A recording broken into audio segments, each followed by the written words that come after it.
Bonjour à toutes et tous, on se retrouve aujourd'hui pour une nouvelle vidéo.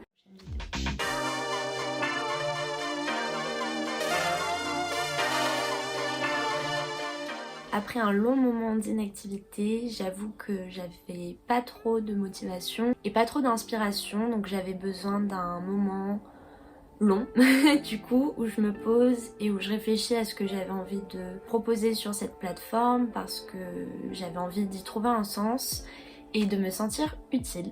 Du coup, on revient avec une vidéo qui j'espère va pouvoir vous aider parce que en parlant avec mes potes, ils m'ont souvent dit qu'ils savaient pas trop où aller sur Spotify, sur YouTube ou sur les plateformes de musique pour trouver de nouveaux sons et ils m'ont demandé des conseils et tout le monde m'a dit que je devrais en faire une vidéo. Donc c'est ce que je vais faire aujourd'hui. Je vais vous présenter mes astuces, mes habitudes d'écoute et d'utilisation des différentes plateformes musicales qui existent pour découvrir de nouveaux sons et enrichir ma culture musicale sans m'ennuyer et sans écouter tout le temps les mêmes sons, même si c'est quelque chose que je fais parce que j'ai quand même mes petits péchés mignons. Et puis c'est vrai qu'on peut se perdre parmi la multitude de propositions qui existent, on sait pas trop où aller, on est tout le temps bombardé d'informations. Je vais vous partager mes astuces et mes habitudes. On va commencer sans plus tarder avec ma base, la plateforme que j'écoute et que j'utilise le plus,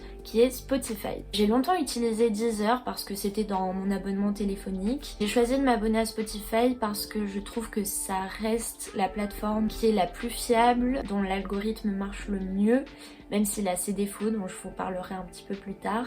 Donc voilà, j'ai une petite préférence pour Spotify par rapport à Deezer, même si je continue un peu de l'utiliser et de faire mes playlists aussi dessus. On va commencer par mes petites astuces Spotify. Je prends mon ordi avec moi pour vous expliquer et vous montrer un peu. L'algorithme Spotify, comme je disais, il est très performant. Il génère chaque jour des dizaines de mix, de playlists personnalisées en fonction de vos humeurs. Vous pouvez trouver des mix détente, des mix mélancolie, des mix bonne humeur, des mix soirée, enfin adaptés à toutes les humeurs et toutes les situations. Il propose notamment une sélection hebdomadaire qui arrive tous les lundis et qui est basée sur vos goûts, qui s'appelle les découvertes de la semaine. Et ça, c'est vraiment la fonctionnalité Spotify que j'utilise le plus. Donc les découvertes de la semaine, c'est une sélection d'une trentaine de titres qui arrivent tous les lundis, basés sur vos goûts, mais aussi sur les nouveautés de la scène musicale actuelle, qu'elles soient françaises ou internationales. Donc Spotify, sur ces 30 titres, va vous proposer des sons d'artistes que vous connaissez déjà, va vous proposer des classiques, des nouveautés.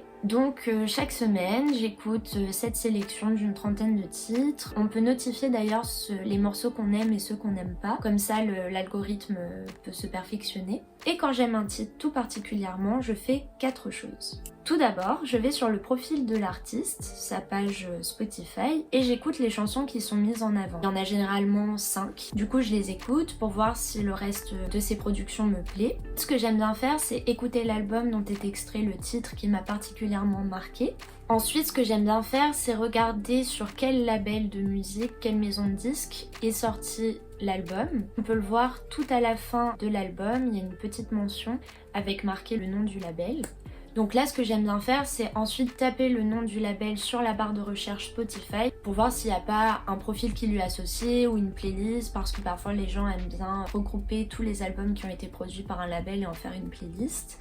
Donc j'aime bien explorer un peu tout ça, regarder ce qui me plaît, ce qui me plaît pas, et ça me permet de découvrir de nouveaux artistes. Je vais prendre un album de ma discographie que j'aime bien, l'album de Rich La Bonté. Quand on va tout à la fin, on voit que le label qui a produit cet album s'appelle Dark Entries Records. Je vois que le label a un compte qui lui est associé et a fait des playlists. Donc je vais pouvoir un petit peu explorer cet univers. Enfin, ce que j'aime bien faire quand je découvre un titre grâce aux découvertes de la semaine, c'est utiliser la fonctionnalité radio liée à ce titre que propose Spotify. Il s'agit d'une playlist qui est générée par l'algorithme avec des sons qui datent de la même époque ou qui appartiennent au même univers, au même genre musical ou même à la même ambiance. J'aime bien utiliser cette fonctionnalité parce que ça crée des playlists rapidement, j'ai pas à me prendre la tête à trop chercher, j'ai juste à écouter, découvrir et pareil on peut masquer les titres qu'on n'aime pas trop. Ce que j'aime aussi beaucoup c'est explorer les playlists des radios comme FIP,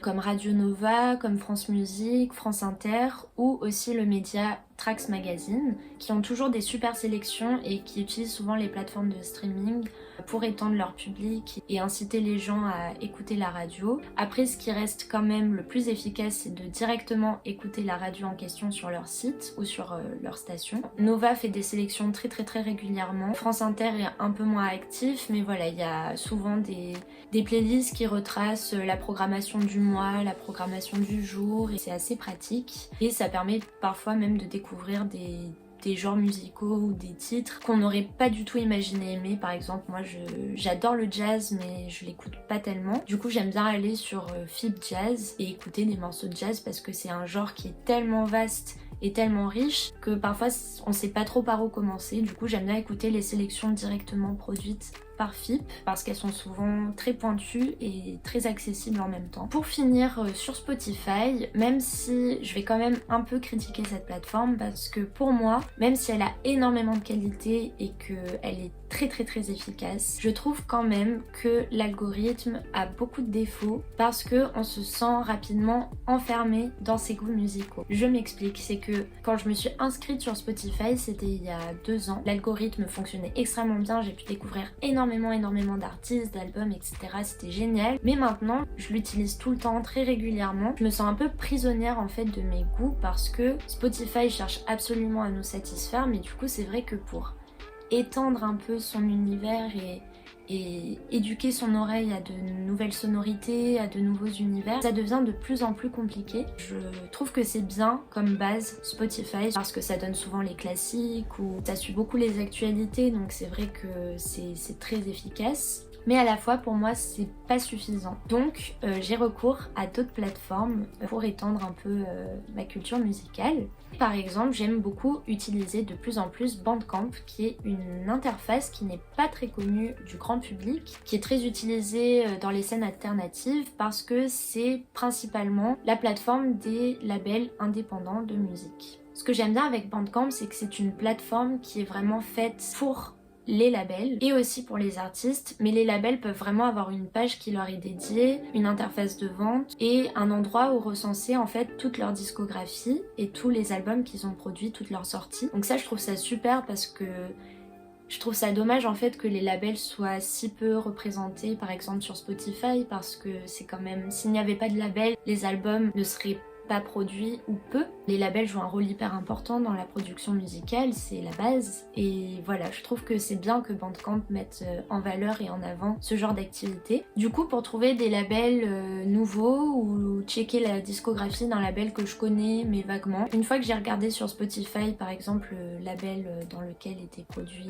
Rich La Bonté, j'aime bien aller ensuite regarder sur Bandcamp pour voir l'étendue de ce que le label a produit. Bandcamp, ça me permet de découvrir des nouveaux albums principalement. Après, je l'utilise pas très souvent parce que c'est vrai que quand on n'a pas une idée précise de ce qu'on recherche, c'est un petit peu dur de s'orienter et de s'y retrouver. Du coup, parfois, j'écoute aussi des albums au pif grâce aux étiquettes de genres musicaux. Par exemple, vous pouvez mettre techno, ambiante, post-punk, new wave. Enfin, moi, par exemple, c'est ceux que j'écoute le plus. Donc, je cherche une étiquette et puis voilà, ça me propose des albums. Et souvent, quand j'aime bien la pochette, je regarde. Ou quand j'aime bien le nom d'un album ou le nom d'une chanson, je vais écouter de manière totalement subjective. Mais souvent, on fait des bonnes découvertes grâce à ça.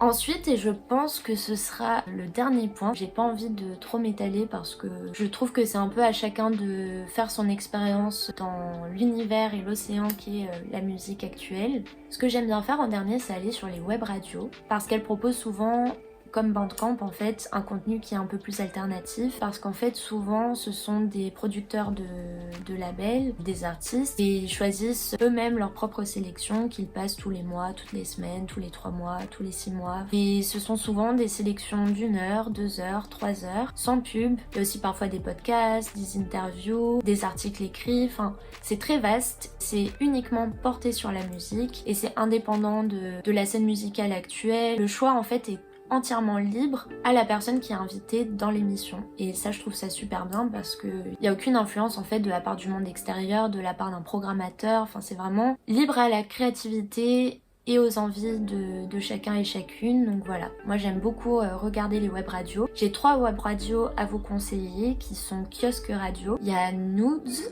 et il y a Station qui est une web radio parisienne que j'aime beaucoup.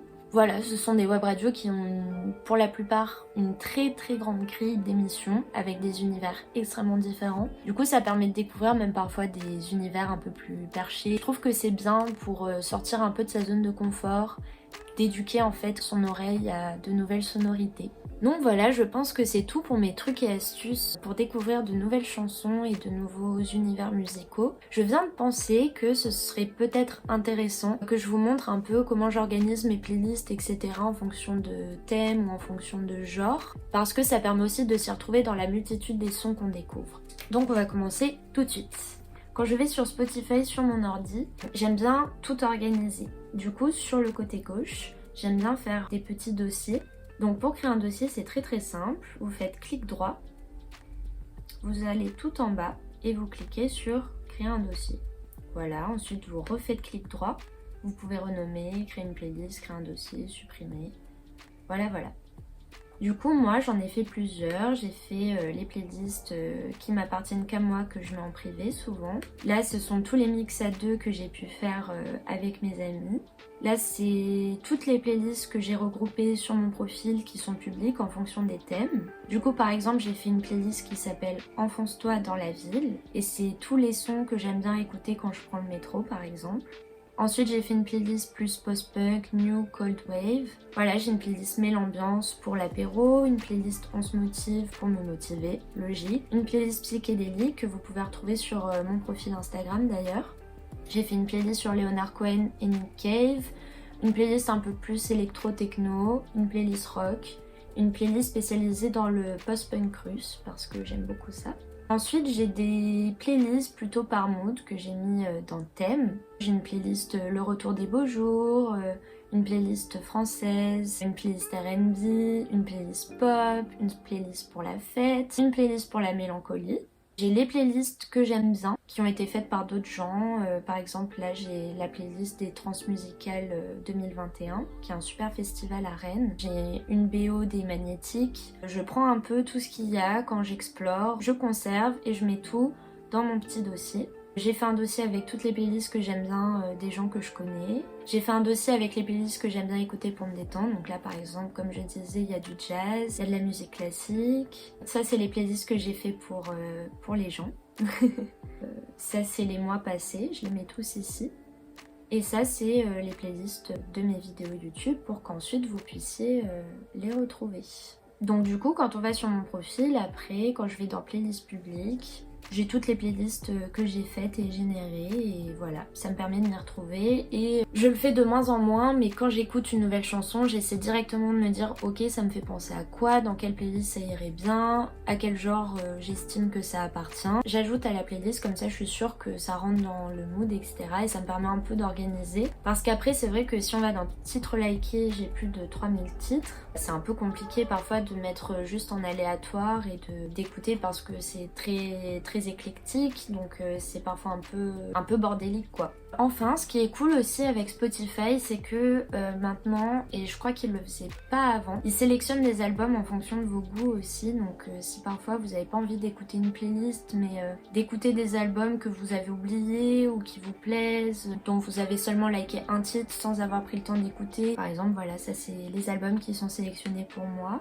Ils font aussi des best-of des artistes que vous aimez. Donc ça c'est assez important en fait. Ce qui est bien pour que l'algorithme fonctionne, c'est qu'il faut tout référencer. Donc dès que je découvre un son d'un artiste que j'aime bien, même si j'ai pas écouté toute cette discographie, je vais m'y abonner pour montrer à Spotify que j'aime cet artiste, j'aime son univers, donc proposez-moi des sons qui y ressemblent. Pareil pour les albums, même si j'ai pas écouté l'album en entier, je like. Comme ça Spotify discerne un peu mieux mes goûts. Et comme ça moi aussi ça me permet de pas oublier, de pas passer à côté d'albums ou de sons ou d'artistes que j'aime bien. Et voilà. Voilà, je pense que c'est tout pour cette vidéo. J'espère qu'elle vous aura plu et surtout qu'elle vous aura aidé. N'hésitez pas à me faire des recommandations si jamais j'ai oublié des choses ou si vous avez des questions, n'hésitez pas à me les poser. Je vous laisse tous mes réseaux sociaux à disposition, vous pouvez m'écrire, vous pouvez me conseiller. Les retours surtout me font extrêmement plaisir et sont hyper utiles. Ça permet de voir un peu là où je peux m'améliorer. J'ai vraiment envie de m'y remettre et de continuer. Donc